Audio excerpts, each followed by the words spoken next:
Mga boss, update. Ito si sir, may-ari. Sir, interviewin niya kita, sir, pwede?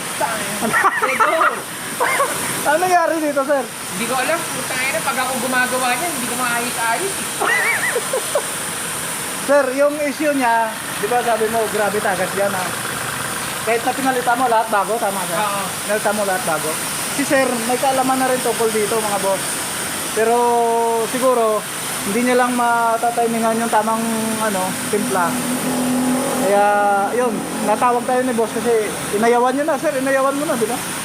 Putang ina, parang isang buong araw, binabaklas ko lang, tapos kinakabit ko, hindi ko pa rin maayos eh. Ngayon sir, ngayon. Okay na. Kailangan lang talaga ata magbayad ako eh. Pag ako gumagawa, hindi ko maayos eh. Ayun. Okay yung problema na sir, yung sa kanina, yung dinokumento natin, yung vibration, yung tagas, negative na siya. Sir, sa lakas, okay naman sir. Okay naman, malakas naman yun. Hininaan ko na lang kasi sabi ni sir, hinaan daw. Ayun, mga sir. Okay na. Yung makina ni sir. Okay na yung problema ni sir ngayon. So, yun mga sir.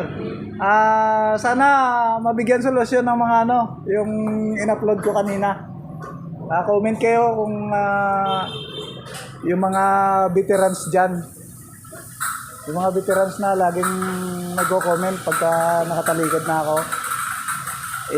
Bigyan nyo nga comment kung ano yung tamang solusyon doon sa ginawa natin. Yun lang. God bless.